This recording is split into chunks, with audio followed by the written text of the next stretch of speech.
वेगरिंग agreement को भी law में वर्ड माना गया बाबू।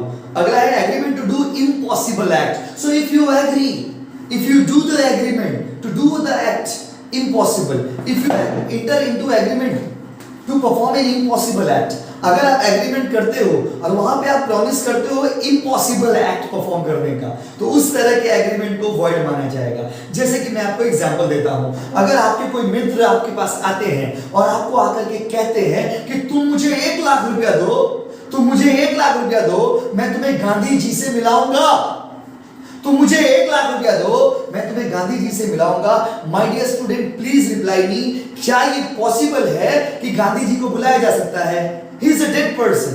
Is it possible to make him alive? क्या उनको जीवित करना पॉसिबल है? क्या उनको उनसे मिलना पॉसिबल है? क्या उनसे कोई हमें मिला सकता है? माय डियर स्टूडेंट नहीं मिला सकता। तो ये जो एग्रीमेंट हो गया वो इम्पॉसिबल एग्रीमेंट हो गया। और impossible agreement, if you enter into an agreement which is impossible, is itself the void agreement. अगर आप किसी से एग्रीमेंट कर रहे हो जो इम्पॉसिबल है तो वो तो void होगा ना बाबू। तो इम्पॉसिबल एग्रीमेंट void होता है। दूसरा एग्जांपल, सपोज मैं आपको कहता हूं, या मान लीजिए मैं किसी अपने मित्र से कहता हूं कि तुम एक बार, बस एक बार, तुम बस एक बार हाँ तो कह के दिखाओ, मैं तुम्हारे लिए आसमान से तारा तोड़ कर लाऊंगा। पगला उगला होगा, हाँ पागल वाला बात कर रहे, आसमान से तारा तोड़ के लाना पॉसिबल है क्या? तो अगर आपका कोई फ्रेंड आपको ऐसे कहता है कि yes, you tell me yes, you agree to my terms and condition, I will bring the star from the sky, is it possible my dear students? You please reply me, is it possible? क्या ये possible है? My dear student, ऐसे बोलने वाले लोगों को हम लोग ल्यूनेटिक बोलते हैं। एंड माय डियर स्टूडेंट, अगर कभी कोई आदमी आपसे ऐसा एग्रीमेंट करे जो इम्पॉसिबल है तो आप उसको बोलना ना बाबा, ऐसे ऐसे एग्रीमेंट वॉइड होते हैं, ऐसे ऐसे एग्रीमेंट लॉ में वॉइड होते हैं। तो my dear student, an agreement to perform the act which is impossible is absolutely void.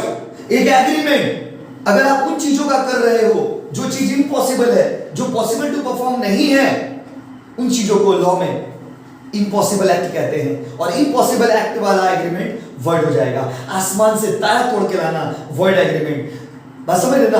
Gandhi ji से मिला देना वॉइड एग्रीमेंट। 5 मिनट में खजाना निकाल देंगे वॉइड एग्रीमेंट। इस तरह की चीजों को हम लोग बोलते हैं भाई void agreement. My dear student, जो चीज इम्पॉसिबल है, अभी देखो आजकल चलता है ना, आजकल चलता है, मैं आपको उदाहरण के लिए, एग्जांपल के लिए समझाने के लिए बोलता हूं।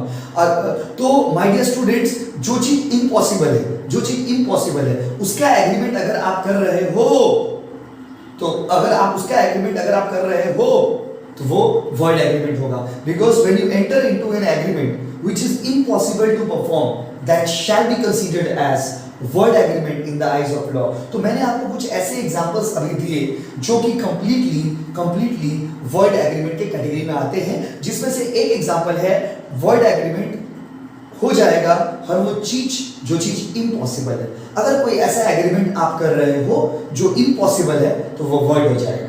चलिए,